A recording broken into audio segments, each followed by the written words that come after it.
बारामतीला या उद्घाटनाच्या करता आपल्या Sharadchandra Pawar centre of excellence in artificial intelligence या उद्घाटनाच्या करता आलेले सन्माननीय उद्योगपती गौतमजी अडानी, सौभाग्यवती प्रीतीजी अदानी, दोन्ही खासदार सुप्रिया सुळे, सुनेत्रा पवार, आमदार रोहित पवार, विजयराव शिर्के, दीपक छाबरिया, प्रतापराव पवार, राजेंद्र पवार, सचिन सातव, नवीन नगराध्यक्ष झालेले सचिन सातव, सर्व ट्रस्टचे मान्यवर, अशोक प्रभुणे, निलिमा गुजर, सर्वच मान्यवर, मी सगळ्यांची नाव घेऊन आपला वेळ घेत नाही. तसंच या कार्यक्रमाला उपस्थित असणारे सर्व बारामतीकर, माझ्या वेगवेगळ्या भागातून आलेले सगळे माझे बंधू भगिनी, आमच्या विद्यार्थी विद्यार्थिनी, पत्रकार मित्र, विविध क्षेत्रातील मान्यवर आणि माझ्या तरुण मित्रांनो, आज आपल्या बारामतीच्या दृष्टिकोनातनं आजचा दिवस अतिशय महत्वाचा आहे.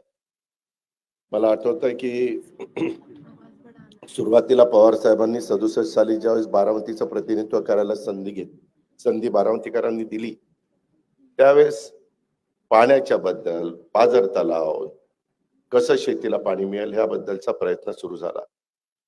आणि त्याच्यानंतर 72च्या दुष्काळात कृषी विकास प्रतिष्ठान, विद्या प्रतिष्ठान ह्या संस्था शिक्षणाच्या करता आणि कृषी क्षेत्राच्या करता काढल्या. त्याच्यामध्ये शिक्षणाच्या करता आणि कृषी क्षेत्राच्या करता काढल्या. त्याच्यामध्ये स्वर्गीय अप्पासाहेब पवार असतील, इतर मान्यवर असतील, विनोद कुमार गुजर असतील, अनेक मान्यवरांची नावं घेता येतील. आणि सगळ्यांनी त्यांच्या परीनं जेवढं काही पवार साहेबांचं विजन होतं त्याच्यामध्ये मनापासून साथ देण्याचा प्रयत्न केला. मला आठवते त्याच्यानंतरचा काळ की पहिल्यांदा अगदी सुरुवातीचा काळ असा होता, जो लिहिता वाचता येईल तो साक्षर आणि ज्याला येणार नाही तो निरक्षर. त्याच्यानंतरचा काळ असा आला की ज्याला संगणक चालवता येईल तो साधारण साक्षर धरला जायचा आणि त्याच्यानंतर त्याला इतरांना निरक्षर समजलं जायचं.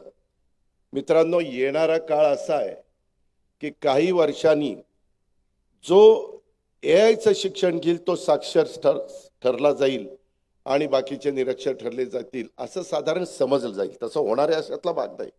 पण त्यातला एक कळीचा मुद्दा मी आपल्याला सगळ्यांना सांगितला. आज गौतमभाई नेहमीच आपल्या बारामतीमध्ये येतात. अनेकदा दिवाळीला साहेबांना शुभेच्छा देण्याच्या करता येतात. आमच्या प्रीतीभाभी पण येतात. मी तमाम बारामतीकरांच्या वतीनं, सर्व आमच्या सहकाऱ्यांच्या वतीनं आज गौतम अडानी साहेबांचं आणि प्रीतीताई अडानींचं मनापासून स्वागत करतो. मनापासून आल्याबद्दल धन्यवाद देतो. मित्रांनो, सुप्रियानी काही गोष्टी सांगितल्या. मी आपल्या सगळ्यांना सांगेन की प्रत्येकाच्या आयुष्यामध्ये सुरुवात होते. लोक मोठं झाल्यानंतर बरेच जण काही ना काही बोलायला लागतात, काही टीका टिप्पणी करतात, सगळे गोष्टी आरोप होत असतात, ते सहन करावे लागतात. परंतु आपलं स्वतःचं जे विजन आहे ते विजन डोळ्यासमोर ठेवून पुढे वाटचाल करायची असते. जसं इथं आपण जे बसलोय, मला वाटतं 90ला MIDCची ही जागा घेतली 40 एकर आणि टप्प्याटप्प्याने नक्षत्र उद्यानासहित 135 एकरामध्ये हा सगळा कॅम्पस आपण फुलवला, वाढवला. वेगवेगळ्या प्रकारचं दर्जेदार शिक्षण देण्याचं काम आपण विद्या प्रतिष्ठानच्या माध्यमातून त्या ठिकाणी करतोय. आणि एक आज मानाचा त्याच्यामध्ये तुरा खोचला गेला आहे, तो म्हणजे Vidya Pratishthan Sharadchandra Pawar centre of excellence in artificial intelligence, ज्याची खऱ्या अर्थाने ग्रामीण भागातल्या मुलांच्या करता, मुलींच्या करता गरज होती. नेहमी उद्याला आपल्या मुलामुलींना काय शिकवलं पाहिजे, कसं आपण तयार केलं पाहिजे, हाच विचार सुरुवातीपासून पवार साहेबांनी ठेवला. त्याच्यानंतरच्या काळामध्ये देखील ज्यांच्यावर जबाबदारी पडत गेली त्यांनी देखील त्याच रस्त्याने पुढे वाटचाल केली. आपल्याला किती लोकांना माहिती आहे मला माहिती नाही, परंतु गौतमभाईंनी शून्यातनं 1988 साली त्यांच्या व्यवसायाला सुरुवात केली, अडाणी ग्रुपला. 1988ला आपण ही संस्था इथं, आपली संस्था 72ची आहे, पण इथं जी जागा घेतली ती 90ला आपण सुरू केलं. मला बरेच जण म्हणत होते, मी नावं घेत नाही, परंतु इथं कोण येणार आहे, 5 किलोमीटर बारामतीपासून लांब आहे. आज ह्या विद्या प्रतिष्ठान सगळ्या, ज्या भोर असेल, इंदापूर असेल, पुणे असेल, जिथं जिथं विद्या प्रतिष्ठानच्या सगळ्या शाळा आहेत, ज्या काही आपण शिकवतो, तिथं आज जवळपास 35,000 विद्यार्थी विद्यार्थिनी तिथं शिक्षण घेत आहेत. आणि मला वाटतं महाराष्ट्रात एवढी एकमेव संस्था आहे की एकाही मुलाकडनं किंवा मुलीकडनं या संस्थेनी सुरुवातीपासून आजपर्यंत डोनेशन घेतलेलं नाही. 1 रुपया डोनेशन घेतलं नाही. उलट जर कुणी गरीब असेल, काही आकस्मिक कुठला त्यांच्यावर प्रसंग आला, करता माणूस गेला, तर त्याही मुलांना मुलींना मला गौतम भाई येताना विचारत होते की कसं तुम्ही करता. एक आपण कॉर्पस तयार केलेला आहे साहेबांनी, आणि त्याच्या व्याजातनं आपण त्या मुलांना मुलींना शिकवत असतो. त्यांचं जे काही त्यांना घडवायचं असतं ते घडवण्याचं काम करत असतो. मी आपल्याला सांगत होतो की 1988 साली शून्यातनं हे सुरुवात झाली गौतम भाईची. 88ला सुरुवात झाली. मित्रांनो, आज तुम्हाला आश्चर्य वाटेल, जगातल्या 20 देशामध्ये अडाणी ग्रुप वेगवेगळ्या पद्धतीनं त्यांच्या इंडस्ट्रीचं काम करतो. 20 देशात आज अडाणी उद्योग समूह हा जवळपास 3 लाख लोकांना रोजगार देतो. 3 लाख. आणि मला ते सांगत होते, अजित, उद्याच्या 5 वर्षामध्ये हा आकडा 5 लाखापर्यंत जाईल. 5 लाख लोकांचं कुटुंब या एकट्या ग्रुपवर अवलंबून आहे. म्हणजे माणसाचं विजन असेल, कष्ट करण्याची तयारी असेल, त्याच्यामध्ये आपण हे करायचंच ही जिद्द असेल, आज तुम्हाला विश्वास बसणार नाही, जवळपास त्यांनी गुजरातमध्ये 2 लाख एकर अक्षरशः अशी बॅरन लँड, तिथं काही उगवत नाही, झाड नाही, झुडूप नाही, अशा पद्धतीची लँड त्यांना तिथं मिळाली. 30,000 मेगावॉटचा वीज निर्मितीचा सोलर प्लांट तिथं उभा आहे. 30,000 मेगावॉट. हे साधं सोपं काम नाहीये. आज त्यांचे पोर्ट असतील, एअरपोर्ट असतील किंवा कोल माइन्स असतील, वीज निर्मितीमध्ये तर ते सोलरमध्ये, हायड्रोमध्ये, बॅटरीमध्ये, विंडमध्ये, थर्मलमध्ये सगळ्या प्रकारे वीज तयार करण्याचं काम करतात. अशा इतक्या गोष्टी आहेत. तुम्ही म्हणाल की अजित पवार कशा करतात, त्यांचं एवढं सांगतो, जे खरं आहे ते सांगितलं पाहिजे ना. तुम्हाला कळणार कसं? त्यामध्ये आज एवढा सगळा, आज 2 हॉस्पिटल, एक मुंबईमध्ये कांदिवलीला आहे आणि एक गुजरातमध्ये, 3रं हॉस्पिटल ते आता दिल्लीमध्ये जागा बघताय. 2 हॉस्पिटलची किंमत, एकेका हॉस्पिटलची 5,000 कोटी आहे आणि 1,000 बेड्स त्या हॉस्पिटलमध्ये. 500 बेड ज्यांची परिस्थिती तिथलं बिल देण्याची आहे त्यांच्याकरता, आणि 500 बेड गोरगरिबांच्या करता की ज्यांना मोफत तिथं उपचार केले जाणार आहे. मित्रांनो, कोणी काही करत नाही. मी आपल्याला सांगतो, मी आता त्यांचा टर्नओव्हर वगैरे सांगत नाही कारण मला माहिती नाही, पण मी एवढं सांगतो, सध्या त्यांचा CSRचा फंड 1,000 कोटी आहे. CSRचा फंड 1,000 कोटी. तो नफ्यातला 2% त्याच्यात असतो. मग हिशोब तुम्हीच आता करा. आणि 2 वर्षात त्यांनी मला सांगितलं हा CSRचा फंड 3,000 कोटीपर्यंत पोहोचणार आहे.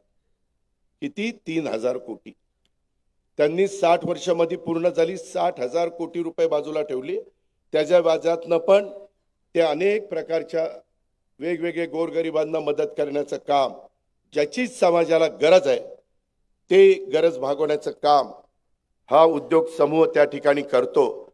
आणि अशा उद्योग समूहाच्या प्रमुखाच्या हस्ते आज आपण इथल्या एका नवीन इन्स्टिट्यूटचं उद्घाटन त्या ठिकाणी केलेलं आहे. त्याही गोष्टीचं समाधान आहे. सुनील पाटील असतील, त्याच्यामध्ये इतर आमचे सगळे सहकारी असतील, त्यांनी त्याच्यामध्ये लँडस्केपिंग असेल, आर्किटेक्टचं काम असेल, महेश चिंचाळकर वगैरे बरेच जण, ह्या सगळ्यांनी चांगल्यात चांगलं काम करण्याचा प्रयत्न केला। आमचा सगळ्यांचाच प्रयत्न हा असतो, बारामतीच्या वैभवामध्ये भर घालणारी प्रत्येक गोष्ट करायची, ती चांगली करायची, ती उत्तम करायची आणि त्याचा तमाम बारामतीकरांना फायदा झाला पाहिजे, उपयोग झाला पाहिजे। हाच दृष्टिकोन सुरुवातीपासून आम्ही सगळ्यांनी स्वीकारलेला आहे आणि हे स्वीकारलेलं असताना ही काळाची गरज ओळखून नव्या युगातली जी काही आव्हानं आहेत ती त्याच्यावर मात करण्याच्या करता सध्या परिस्थितीमध्ये आधुनिक दर्जाचं तंत्रज्ञान विकसित करण्याकरता अनेक देशातल्या महाराष्ट्रातल्या संस्था, विद्यापीठ, कॉर्पोरेट क्षेत्रात पावलं उचलली जातात आणि ही पावलं उचलत असताना ग्रामीण भागातल्या इंजिनिअरिंग आणि इतर व्यावसायिक अभ्यासक्रमांना देखील माझ्या विद्यार्थी-विद्यार्थिनींना कशी संधी मिळेल आणि त्याकरता विद्या प्रतिष्ठाननी आज एक महत्त्वाचं पाऊल हे देशामध्ये उचललेलं आहे। माझा दावा आहे, ग्रामीण भागामध्ये भारत देशामध्ये सर्वात पहिलं पाऊल हे उचललं गेलेलं आहे। ही पण इतिहासामध्ये नोंद झाल्याशिवाय राहणार नाही आणि याचा मला पण मनस्वी आनंद आहे आणि अभिमान पण आहे, आपल्या बारामतीकरांना देखील आहे। हे पण आपल्या सगळ्यांना मी आवर्जून सांगेन, आज आपलं मेडिकल कॉलेज असेल, आयुर्वेदिक कॉलेज असेल, TC कॉलेज असेल, माळेगावचं शैक्षणिक संकुल असेल, आपलं शारदानगर असेल, विद्या प्रतिष्ठान असेल, असे अनेक ठिकाणी सगळी मग 1 लाखाच्या पेक्षा जास्त मुलं मुली शिक्षण घेत आहेत आणि आपल्याकडे असणाऱ्या सुविधांच्यामुळं आज तुमची माझी बारामती देशाच्या कानाकोपऱ्यातनं आणि परदेशातून पण विद्यार्थी विद्यार्थिनी येत आहेत शिक्षणाच्या करता आणि त्याच्यामुळं पुण्याच्या नंतर ग्रामीण भागामध्ये बारामती हे शिक्षणाचं माहेरघर, पुणे हे साहजिकच आहे, त्याबद्दल दुमत नाही, पण त्याच्यानंतर ग्रामीण भागाचा विचार करायचं म्हटलं तर बारामती हे शैक्षणिक हब हे होऊ पाहत आहे आणि त्याच्यातून आता परवाच आम्ही नर्सिंग कॉलेज बारामतीला अतिशय चांगलं मंजूर केलेलं आहे आणि त्या नर्सिंग कॉलेज आपलं मेडिकल कॉलेज आहे तिथंच ती इमारत परवाच मी प्लॅन मंजूर करून घेतलेला आहे।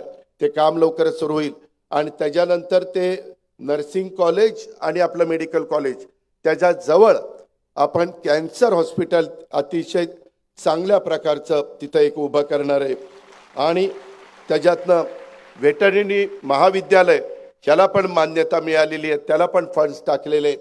जे काही तुम्ही आम्हाला सगळे साथ देता, तुम्ही सगळे आशीर्वाद देता, भरभक्कम पाठिंबा देता, कुठेतरी काहीतरी चिमटा हळूच काढता, ते पण आहे। यावेळेस काढले ना 2-5 चिमटे काढले मला, पण ठीक आहे, मी समजून घेतलं, तुम्ही समजून घ्या। त्याच्यामध्ये माझी एवढीच त्याच्यामध्ये विनंती आहे की आपण ह्या सगळ्या क्षेत्रामध्ये बारामतीचा नावलौकिक वाढवण्याचं काम करू, कुठेही बारामतीला कमीपणा येणार नाही, या पद्धतीचंच प्रत्येकाचं वागणं, चालणं, बोलणं हे कसं राहील याबद्दलचा पण प्रयत्न आपण त्या ठिकाणी करत राहू। खूप गोष्टी बोलण्यासारख्या आहेत, परंतु आपल्याला सगळ्यांना गौतम भाईंचे विचार ऐकायचे आहेत याची जाणीव मला आहे आणि त्याच्यामुळं मी पुन्हा एकदा गौतम भाईंचं आणि प्रीतीताईंचं मनापासून ह्या कार्यक्रमाला आल्याबद्दल स्वागत करतो। ह्या एकंदरीत संस्थेच्या आत्ताच्या या निर्मितीमध्ये विशेषतः आपल्या विद्या प्रतिष्ठानच्या Sharadchandra Pawar centre of excellence in artificial इंटेलिजन्समध्ये ज्यांनी योगदान दिलं त्यांचं आपण कौतुक केलंच आहे, पण त्या सगळ्यांचं मी मनापासून अभिनंदन करतो। तुमचा सगळ्यांचा हातभार लागला म्हणूनच हे सगळं उभं राहिलं। हे एकट्या दुकट्याचं काम नाही, ही आपली सगळ्यांची जबाबदारी आहे। ह्या जबाबदारीचं भान ठेवून आपण सगळ्यांनी काम केलं, त्याबद्दल आपल्या सगळ्यांचे आभार मानतो। अनेक विद्यार्थी विद्यार्थिनी आलेत, अनेक माझे मान्यवर आलेत, त्यांचंही मी मनापासून स्वागत करतो, त्यांनाही मनापासून धन्यवाद देतो आणि या ठिकाणी थांबतो। जय हिंद, जय महाराष्ट्र।